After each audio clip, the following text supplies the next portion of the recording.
Tim nasional Indonesia kembali berlaga di Piala Asia setelah absen selama 15 tahun. Keberhasilan ini diraih setelah skuad Garuda mengalahkan Nepal di babak kualifikasi dengan skor 7-0. Selain itu, keberhasilan ini seakan jadi titik balik timnas yang mengalami masa kelam dalam beberapa tahun terakhir.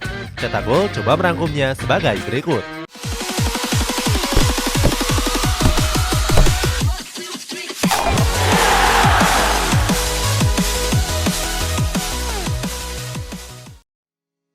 Dulu langganan Piala Asia.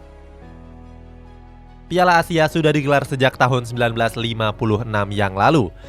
Saat itu Piala Asia pertama kali digelar di Hong Kong dan berakhir dengan juaranya tim nasional Korea Selatan.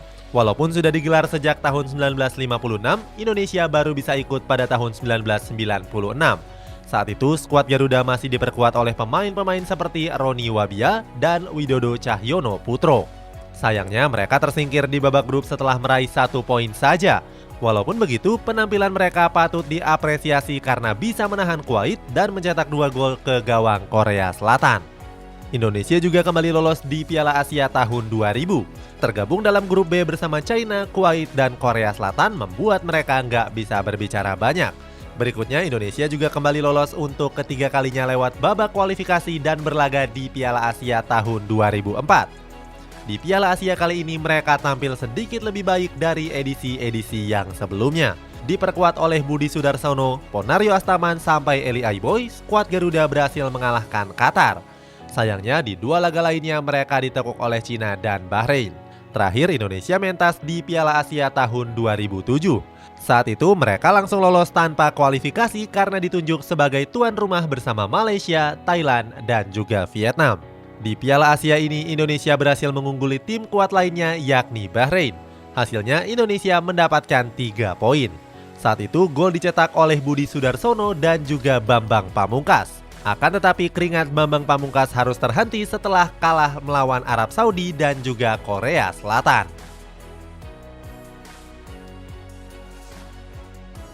Masa kelam. Indonesia harus absen dari Piala Asia 2011 yang digelar di Qatar. Kegagalan ini dipastikan setelah skuad Garuda dikalahkan Oman di babak kualifikasi grup B. Saat itu Indonesia sebenarnya masih menyisakan 1 pertandingan lagi. Akan tetapi mustahil untuk mengejar Kuwait dan Australia yang berada di atas dengan selisih 4 poin. Kegagalan ini jadi yang pertama setelah sebelumnya lolos dalam 4 Piala Asia secara berturut-turut. Berikutnya, pada Piala Asia 2015, Indonesia juga kembali gagal setelah gugur di babak kualifikasi. Tergabung dalam grup C, mereka harus berhadapan dengan tim-tim raksasa seperti Arab Saudi, Irak, dan China. Benar saja, Indonesia cuma bisa merebut 1 poin dari 6 pertandingan. Buruknya penampilan Indonesia di tahun itu nggak terlepas dari kepengurusan sepak bola tanah air yang cukup kacau. Pertama, ada dualisme yang terjadi di dalam tubuh PSSI.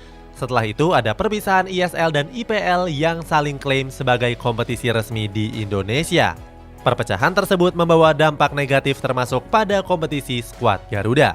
Selanjutnya Indonesia lagi-lagi menuai kegagalan untuk mentas di Piala Asia 2019. Mirisnya lagi mereka bahkan cuma bisa menonton negara-negara tetangga yang berjuang di babak kualifikasi. Sebab saat itu Indonesia tidak diajak karena dicoret sejak awal babak kualifikasi. Pencoretan ini merupakan hukuman dari FIFA karena pemerintah Indonesia dianggap campur tangan terhadap PSSI. Nggak cuma dibekukan dari kualifikasi Piala Asia, Indonesia juga dilarang mengikuti kualifikasi Piala Dunia 2018.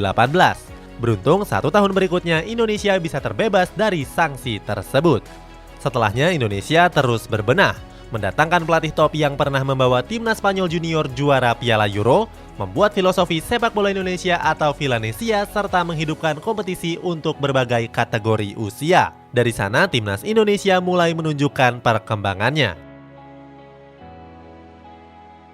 Revolusi Sintayong. Pada bulan Januari tahun 2020 yang lalu, PSSI menunjuk Sintayong sebagai pelatih baru tim nasional Indonesia. Sintayong direkrut untuk menggantikan pelatih sebelumnya yakni Simon McManamy. Simon McManamy dipecat karena dianggap gagal dalam menukangi skuad Garuda. Hal ini terlihat dari peringkat FIFA Indonesia yang jauh merosot ke posisi 173. Sementara itu, keputusan PSSI untuk merekrut Sintayong juga nggak sembarangan.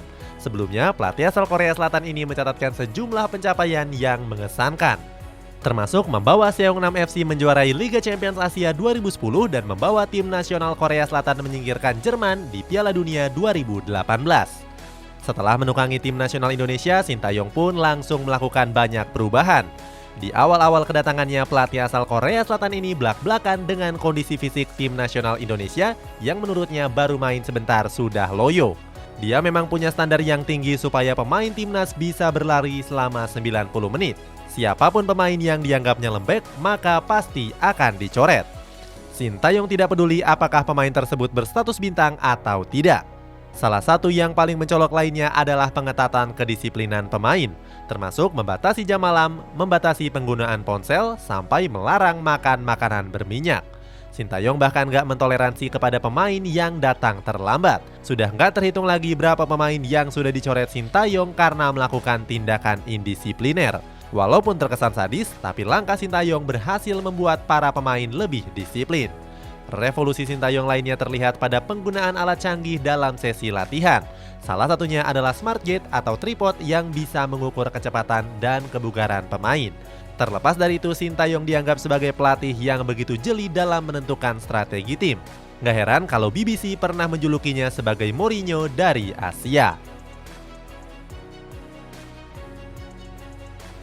Lolos ke Piala Asia lagi. Penunjukan Sintayong sebagai pelatih tim nasional Indonesia ternyata berbuah manis. Selain peringkat FIFA Indonesia yang mulai membaik, skuad Garuda juga lolos ke Piala Asia 2023. Kepastian ini didapatkan setelah Indonesia menekuk Nepal dalam babak kualifikasi Grup A. Nggak tanggung-tanggung, Indonesia membantai negara pegunungan Himalaya tersebut dengan 7 gol tanpa balas. 7 gol tersebut dilesakan oleh Dimas Derajat, Fahrudin Arianto, Sadil Ramdhani, Elkan Bagot, Marcelino Ferdinand, dan brace dari bintang FK Senika Witan Sulaiman. Brace Witan juga menjadikannya sebagai man of the match pada laga tersebut. Selain itu ada Asnawi yang tampil heroik dengan menyumbangkan 2 assist walaupun kondisinya belum fit 100%. Kemenangan ini membuat Indonesia finish sebagai runner-up grup A di bawah Yordania. Keberhasilan ini juga jadi lebih istimewa karena mengakhiri penantian selama 15 tahun.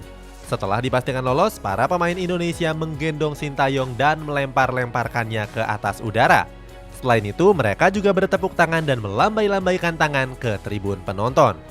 Selebrasi heboh tersebut cukup wajar mengingat laga ini menentukan nasib mereka. Sebab Indonesia dipastikan tersingkir seandainya mereka kalah. Di sisi lain, Sintayong juga banjir pujian di internet. Namanya bahkan menjadi trending topik di Twitter. Para netizen berterima kasih dan menuliskan Coach Sintayong harus stay. Sebagai informasi, PSSI akan melakukan evaluasi setelah kualifikasi Piala Asia selesai. Coach Sintayong diisukan akan di-downgrade menjadi pelatih tim nasional U20 saja. Ajukan diri sebagai tuan rumah. Belum lama ini beredar kabar kalau China mundur sebagai tuan rumah Piala Asia 2023. Mereka mundur karena faktor pandemi COVID-19 yang masih tinggi di China. Terkait hal tersebut, AFC mengirimkan surat tawaran kepada Indonesia untuk menjadi penggantinya. Hasilnya, banyak publik yang mendesak PSSI untuk menerima tawaran tersebut. Namun salah satu syaratnya untuk bisa menjadi tuan rumah, Indonesia diharuskan lolos dari babak kualifikasi terlebih dahulu. Hal tersebut disampaikan oleh Sekretaris Jenderal AFC yakni Winsor Paul. Sebagai informasi, AFC memang mengirimkan surat-surat yang sama ke negara lain. Seakan menjawab tantangan, Indonesia sekarang sudah lolos sebagai runner-up grup A. Hasilnya peluang Indonesia untuk bisa menjadi penyelenggara Piala Asia 2023 juga semakin terbuka. Selain itu, anggota Exco PSSI yakni Hasani Abdul Ghani juga menyetujui wacana tersebut. Akan tetapi Ketua Umum PSSI yakni Muhammad Iriawan punya pendapat lain. Pria yang sering disapa Iwan Bule ini menyebut kalau gelaran Piala Asia 2023 dan Piala Dunia U20 terlalu mepet. Menurutnya hal tersebut akan membuat Indonesia sebagai tuan rumah jadi keteteran. Sebagai informasi, Indonesia memang ditunjuk sebagai tuan rumah Piala Dunia U20 tahun depan. Sementara itu, dari jadwal terakhir sebelum pandemi, 2 kompetisi ini hanya berjarak 4 hari, yakni tanggal 20 Mei sampai 12 Juni dan 16 Juni sampai 16 Juli. Memang belum ada kepastian soal kapan Piala Dunia U20 akan digelar. Oleh karena itu, Iwan Bule menyebut akan mendiskusikannya terlebih dahulu dengan sang pelatih Sintayong. Itulah kebangkitan tim nasional Indonesia di Piala Asia. Bagaimana pendapatmu? Apakah skuad Garuda bisa berbicara banyak di kompetisi terbesar di benua kuning tersebut? Coba tulis di kolom komentar di bawah ini.